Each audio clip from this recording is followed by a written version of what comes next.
Hello dear students, आज का जो टॉपिक हमारा है, मैं आपको डेंसिटी कैलकुलेशन तक के न्यूमेरिकल्स दे चुका था। डेंसिटी कैलकुलेशन तक के न्यूमेरिकल आपने सॉल्व कर लिए थे। मैंने यहाँ तक के टॉपिक में प्रीवियस ईयर बोर्ड एग्जाम में जो जो क्वेश्चन आए हैं उनका भी डिस्कशन आपको किया है, उसकी एक पीडीएफ फाइल भी आपको प्रोवाइड कर दी है। आई होप कि आपका सारा कॉन्सेप्ट क्लियर हो गया होगा। ये चैप्टर का एक हाफ पोर्शन खत्म हुआ है। अब जो टॉपिक स्टार्ट हो रहा है वो थ्योरेटिकल है बट थोड़ा कॉन्सेप्चुअल है, और इससे 1 मार्क्स के क्वेश्चन बहुत बम्पर बनते हैं। तो हम जो स्टार्ट करने चले टॉपिक वो है इम्परफेक्शन इन सॉलिड। कुछ इम्परफेक्ट क्यों होती है? इम्परफेक्ट मीन्स होता है बाबू कि अगर कोई चीज प्योर नहीं है तो उसमें कुछ इम्प्योरिटी आएगी।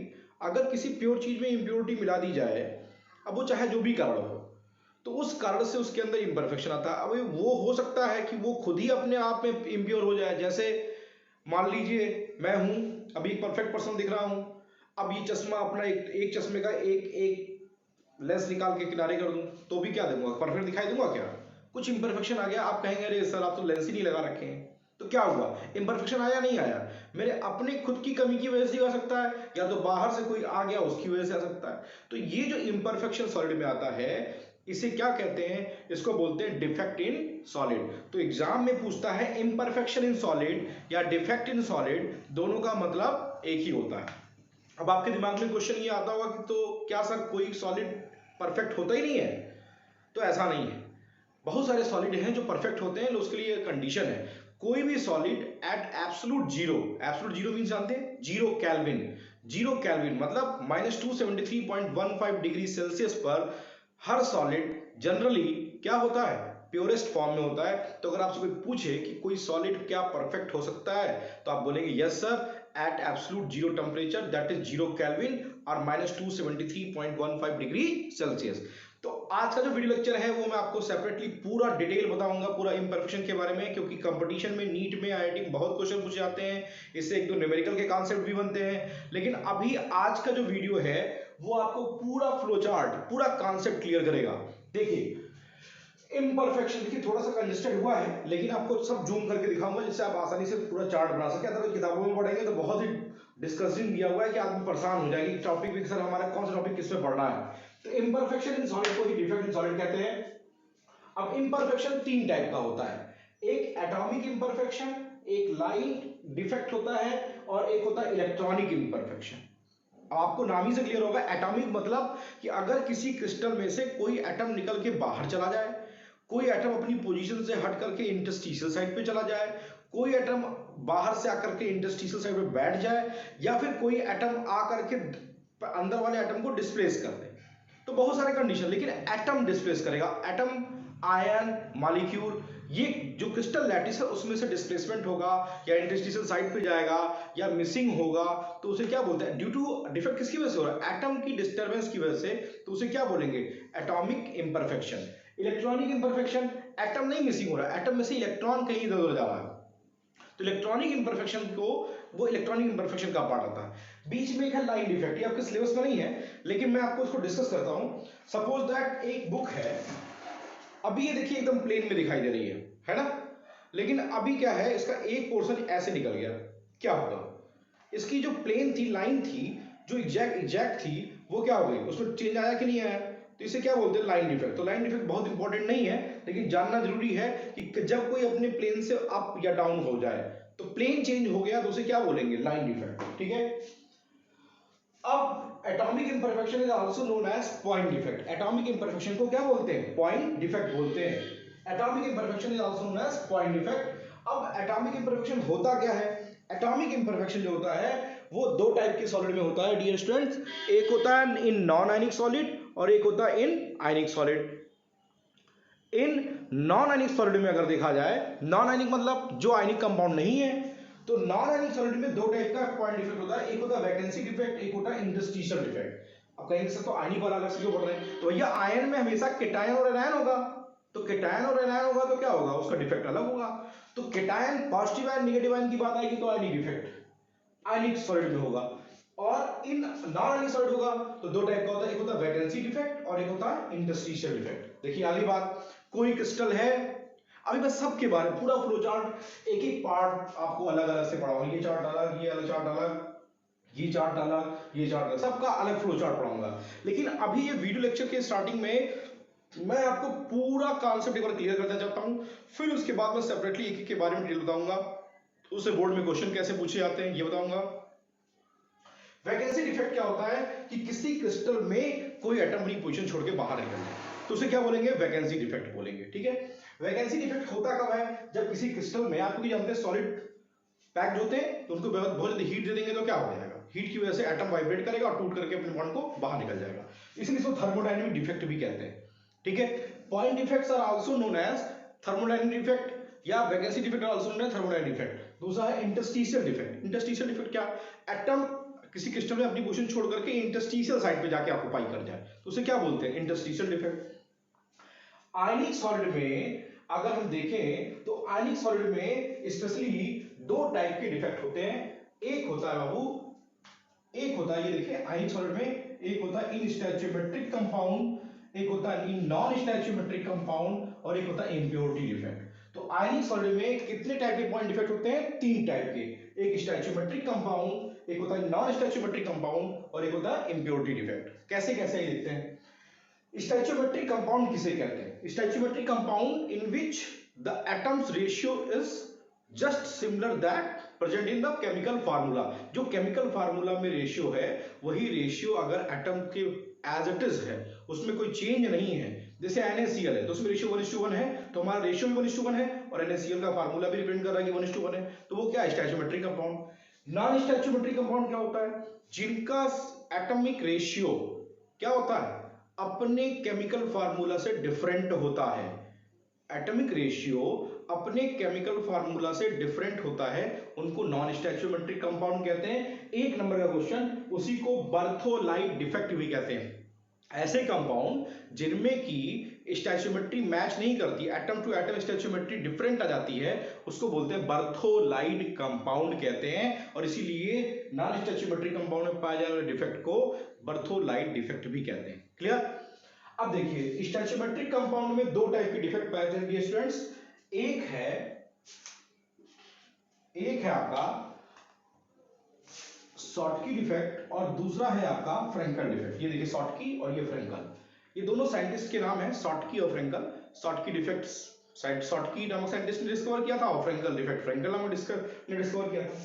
देखिए Schottky defect is a special type of vacancy defect. Schottky defect एक वैकेंसी डिफेक्ट का एग्जांपल है जो कि कैटायंस और एनायंस के इक्वल अमाउंट में मिसिंग होने से होता है।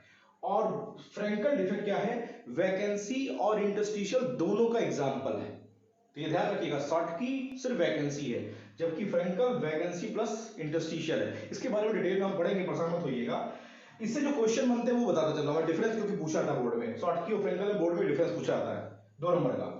इसमें शॉर्टकी डिफेक्ट जनरली वहां पे आता है जहां कोऑर्डिनेशन नंबर हाई होता है। क्या होता है, कोऑर्डिनेशन नंबर हाई होता है। दूसरा, cations and anions same size के होते हैं। ऐसे आयनिक कंपाउंड जिसमें कैटायन और एनायन की साइज लगभग सिमिलर होती है, जैसे NaCl, KBr, KCl, CHCl, AgBr, इन सब में कैटायन और एनायन की साइज लगभग सिमिलर होती है, तो ऐसे में शॉर्टकी डिफेक्ट पाया जाता है।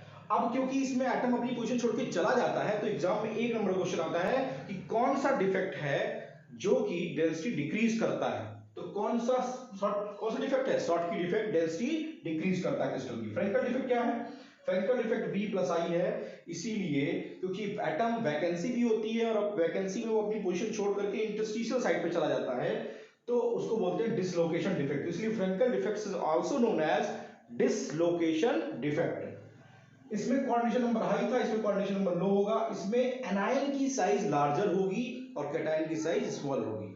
ठीक है, डेंसिटी रिमेन सेम। डेंसिटी जो होगी इसमें डेंसिटी का कोई चेंज नहीं आता, इस बात का ध्यान रखना है कि इसमें डेंसिटी का कोई चेंज नहीं आता। डेंसिटी वैसे की वैसी एज इट इज बनी रहती है, डेंसिटी में कोई चेंज नहीं आता। तो क्वेश्चन आता है किस क्रिस्टल में किस डिफेक्ट में वो नहीं होता, डेंसिटी चेंज नहीं होता, तो कौन सा है, आपकी density remain same Frenkel defect में। क्लियर। अब 1 नंबर का क्वेश्चन, ये देखिए AgCl, AgI, ZnS बहुत इंपॉर्टेंट है, पूछा आता है ऑब्जेक्टिव में। एक ऐसा क्रिस्टल है जो दोनों डिफेक्ट्स को करता है, शॉर्टकी और फ्रेंकल दोनों, और वो है आपके सामने AgBr और AgBr। तो silver bromide is that crystal which shows Schottky as well as Frenkel defect. 1 number का bumper important for board examination. तो ये हो गया। नॉन स्टैच्यूमेट्रिक कंपाउंड में देखेंगे, नॉन स्टैच्यूमेट्रिक कंपाउंड में क्या होता है, दो टाइप के डिफेक्ट होते हैं, एक मेटल एक्सेस और एक मेटल डिफिशियंसी। नॉन स्टैच्यूमेट्रिक कंपाउंड में कितने टाइप के डिफेक्ट, इसमें भी दो हैं, मेटल एक्सेस और मेटल डिफिशियंसी। ठीक है, मेटल एक्सेस डिफेक्ट जब जिसमें मेटल ज्यादा हो जाए, मेटल डिफिशियंसी जिसमें मेटल कम हो जाए, नॉन मेटल ज्यादा हो जाए, है ना। तो मेटल डिफिशियंसी और मेटल एक्सेस में अगर देखा जाए तो इससे आपके न्यूमेरिकल्स पूछे जाते हैं। और मेटल एक्सेस से 3 क्वेश्चन बनते हैं डियर स्टूडेंट, 4 क्वेश्चन, 3 नहीं 4 क्वेश्चन। आइए सब क्वेश्चन को डिस्कस करता हूं।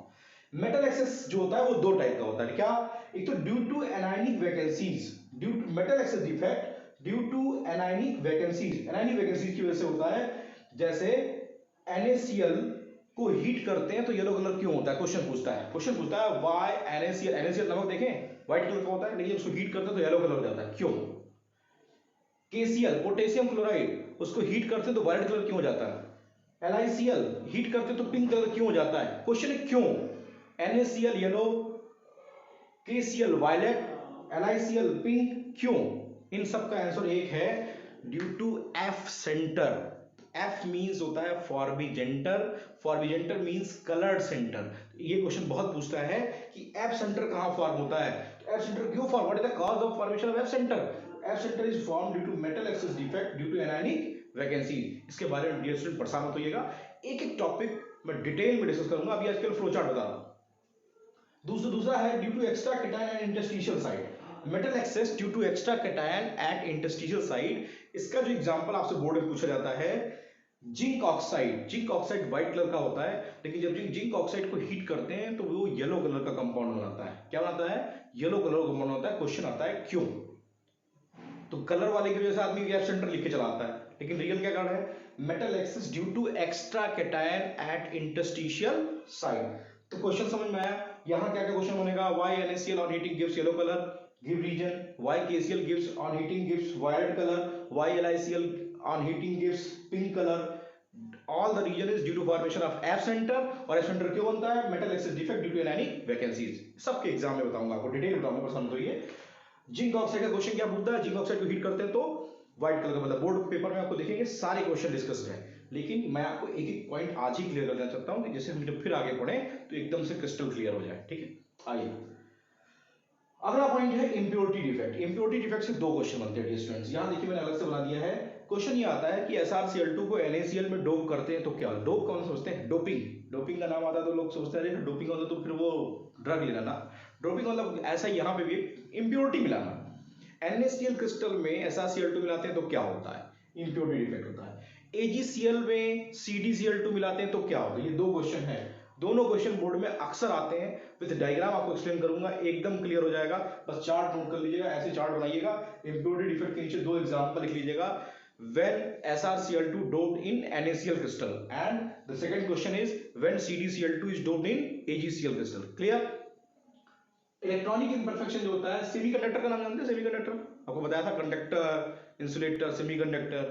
तो सेमीकंडक्टर जो होते हैं दो टाइप के होते हैं, एक होता है इंट्रिंसिक, एक होता है एक्सट्रिंसिक। इंट्रिंसिक का मतलब प्योर सेमीकंडक्टर, एक्सट्रिंसिक का मतलब इम्प्योर सेमीकंडक्टर। इंट्रिंसिक का मतलब प्योर, एक्सट्रिंसिक का मतलब इम्प्योर। एक बात जानते हैं कि जो सेमीकंडक्टर होता है वो इलेक्ट्रिसिटी नॉर्मल कंडीशन में नहीं पास करता। एक क्वेश्चन आता है कि what is the effect of temperature on semiconductor. Semiconductor में जब टेम्परेचर हम बढ़ा देते हैं तो उसकी इलेक्ट्रिकल कंडक्टिविटी बढ़ जाती है। एक नंबर का क्वेश्चन है, टेम्परेचर बढ़ाने पर इलेक्ट्रिकल कंडक्टिविटी बढ़ जाती है, उसके पीछे रीजन है बैंड थ्योरी।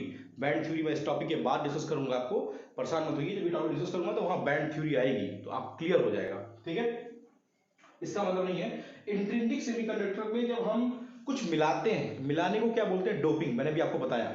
तो डोपिंग करते हैं तो क्या बनता है, एक्सट्रिंसिक सेमीकंडक्टर। क्या बनता है, एक्सट्रिंसिक। और एक्सट्रिंसिक में दो चीजें होती हैं, क्या, एक तो इलेक्ट्रॉन रिच इंप्योरिटी मिला दीजिए और एक होता है इलेक्ट्रॉन डिफिशिएंट मिला दीजिए। इलेक्ट्रॉन रिच मिलाएंगे तो नेगेटिव होगा, इलेक्ट्रॉन डिफिशिएंट मिलाएंगे तो पॉजिटिव होगा। तो इलेक्ट्रॉन रिच मिलाने पर एन टाइप सेमीकंडक्टर बनता है और इलेक्ट्रॉन डिफिशिएंट मिलाने पर पी टाइप बनता है। तो एक्सट्रिंसिक सेमीकंडक्टर दो टाइप के होते हैं, एक एन टाइप और एक पी टाइप। एन टाइप का मतलब इलेक्ट्रॉन रिच, पी टाइप का मतलब इलेक्ट्रॉन डिफिशिएंट। ध्यान रखना। जैसे ग्रुप 14 जर्मेनियम का कोई जैसे ग्रुप 14 का अगर आप मिलाएंगे तो क्या होगा, ग्रुप 14 जैसे जर्मेनियम है, तो जर्मेनियम में जब आप क्या मिलाएंगे, जर्मेनियम में जब आप ग्रुप 13 को मिलाएंगे, डिफिशिएंट वाले को मिलाएंगे तो पी टाइप बनेगा, और ग्रुप 15 वाले को मिलाएंगे जैसे आर्सेनिक मिलाएंगे तो क्या बनेगा, एन टाइप बनेगा। तो डियर स्टूडेंट्स, आप बिल्कुल परेशान मत होइएगा, ये पूरा फ्लो चार्ट एक बार नोट कर लीजिए, थोड़ा छोटा लिखा है बट आप वीडियो को थोड़ा जूम करके पॉज करके स्क्रीनशॉट खींचेगा। अदरवाइज आप मुझे व्हाट्सएप भी कर सकते हैं, आप मेरे नंबर पे व्हाट्सएप करें तो मैं उसकी इमेज भी आपको प्रोवाइड करा दूंगा।